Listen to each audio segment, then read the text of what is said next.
Welcome to Learn English with Mary and Sam. Today we're going to explore how to discuss family and relationships in English. Whether you're talking about your immediate family or extended relatives, knowing the right phrases can help you communicate more effectively. That's right, Mary. Talking about family is a common part of everyday conversations, and it can lead to some great discussions. Let's get started. Let's start with some basic phrases for introducing your family. You can say, I come from a small big family, or there are 5 people in my family. Exactly. And if someone asks about specific family members, you can say, I have a brother-sister named Alex, or my parents live in New York. When discussing family, it's helpful to know these terms to communicate effectively with others. Now let's talk about how to discuss your siblings. You can say, I have an older, younger brother-sister, or my brother-sister is 23 years old. That's right. And if you want to describe their personalities or interests, you can say, my brother enjoys playing sports, or my sister loves reading. Let's look at a scenario where we're discussing our siblings. Do you have any siblings? Yes, I have an older brother. He's really into technology. That's cool. My sister is more into art. Let's talk about how to discuss your parents and grandparents. You can say, my parents are retired, or my grandparents live in Manhattan. That's right. And if you want to describe their personalities or interests, you can say, my mom loves gardening, or my dad is a great cook.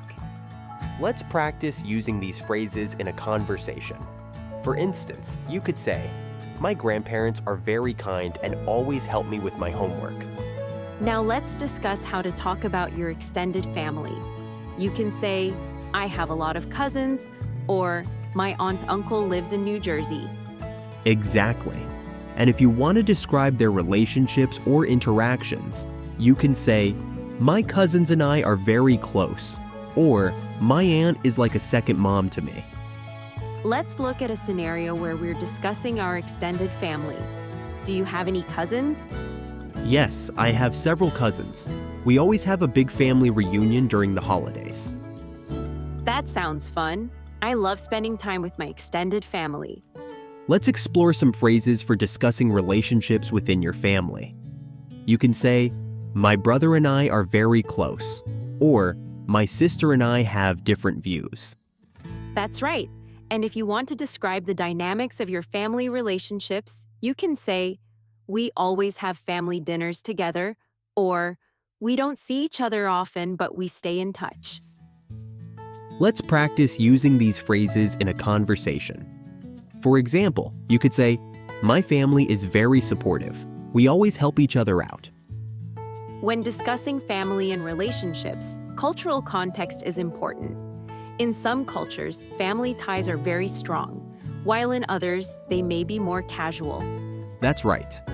Understanding these nuances can help you navigate social situations more smoothly. For example, in many Asian cultures, family is highly valued, and respect for elders is emphasized. So saying, I live with my grandparents, might be seen as a sign of respect.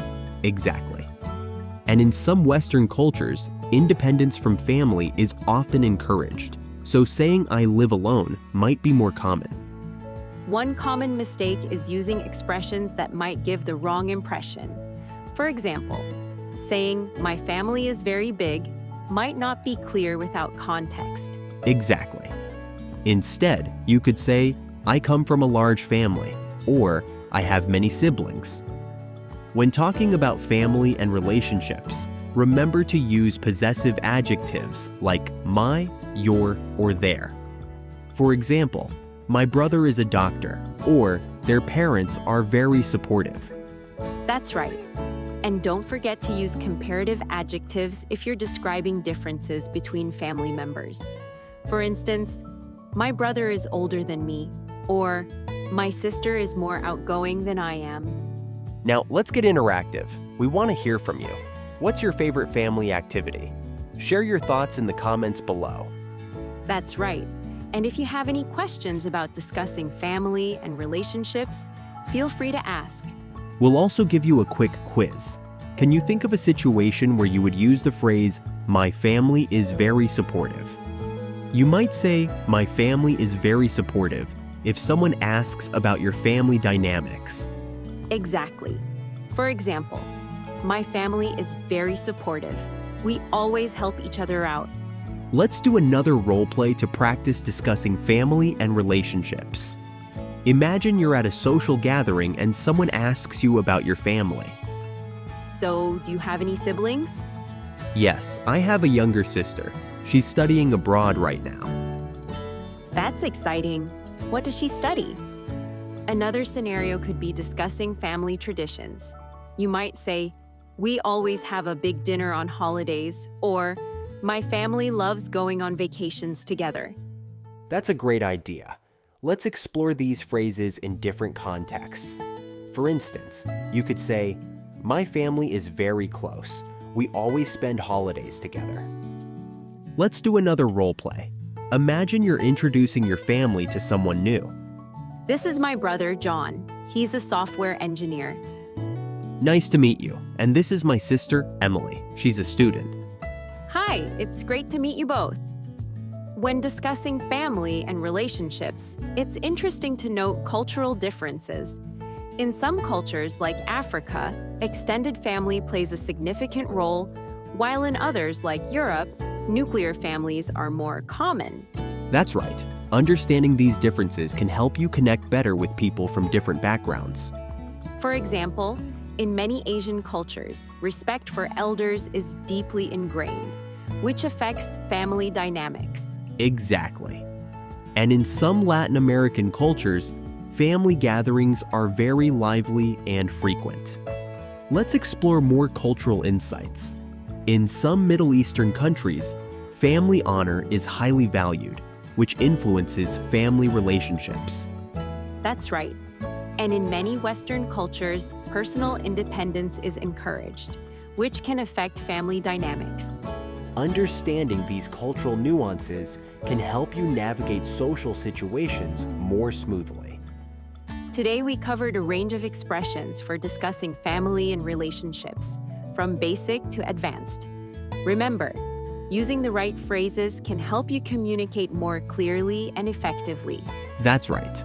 Practice these expressions in your daily conversations to improve your English skills. Don't forget to pay attention to cultural nuances to enhance your communication. Thanks for joining us today. If you have any questions or want to share your favorite family phrases, please comment below. Don't forget to like and subscribe to our channel for more episodes of Learn English with Mary and Sam. We have some exciting topics lined up for you in the coming weeks. Until next time, keep practicing, and we'll see you soon.